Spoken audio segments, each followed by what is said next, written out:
नमस्कार। आइए शुरू करते हैं आज की ऑनलाइन क्लास। और आज हम पढ़ेंगे तत्सम शब्द।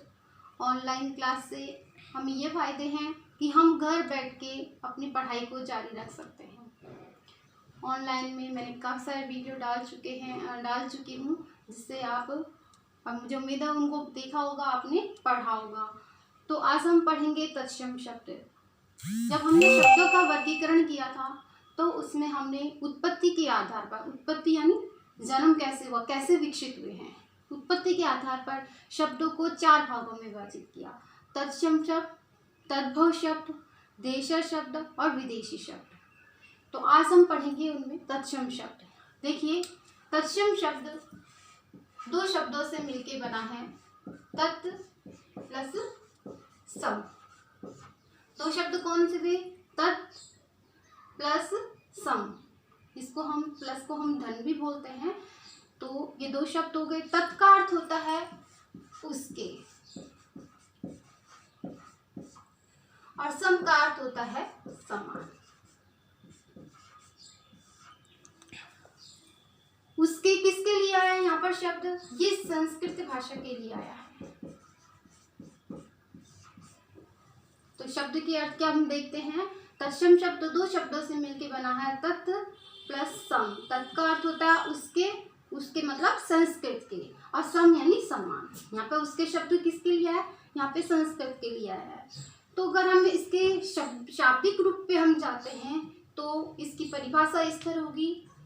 वे शब्द जो संस्कृत भाषा में जिस मूल रूप में लिखे हुए हैं, वैसे की वैसे उसी के समान ही हिंदी भाषा में प्रयुक्त होते हैं, तो उन्हें हम तत्सम शब्द कहते हैं। अगर हम दूसरे रूप में देखें कि जो संस्कृत भाषा के मूल शब्द हैं वो बिना किसी परिवर्तन के जो के त्यों हिंदी में प्रयुक्त होते हैं या हिंदी में काम में ले जाते हैं, तो उन्हें हम तत्सम शब्द कहते हैं। आइए अब इसकी परिभाषा देखते हैं।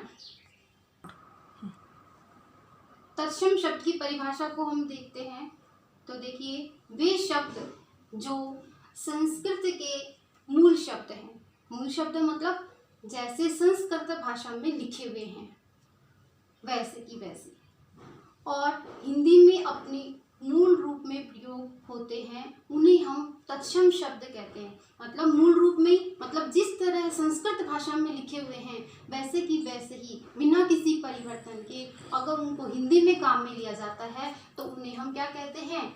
तत्सम शब्द कहते हैं।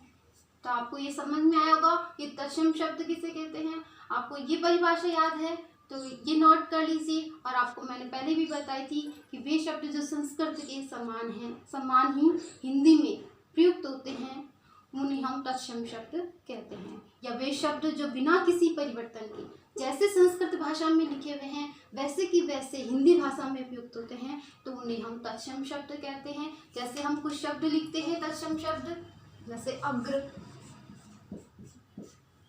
ये तत्सम शब्द है, मतलब संस्कृत भाषा का शब्द है। घृत, ये संस्कृत भाषा का शब्द है, जिसको हिंदी में हम घी बोलते हैं। कटु, ये भी संस्कृत भाषा के शब्द। ऐसे बहुत सारे शब्द है, जैसे दुग्ध है, मयूर है, उष्ट है, बलिवर्ध है, ये सब संस्कृत भाषा के प्रयोग हैं, शब्द संस्कृत भाषा के शब्द हैं। और इनको अगर हम इसी रूप में अगर हिंदी में काम में लेंगे तो वो हमारे तत्सम शब्द कहे जाएंगे। आज के लिए इतना ही, और आगे की क्लास हम कर लेंगे। धन्यवाद।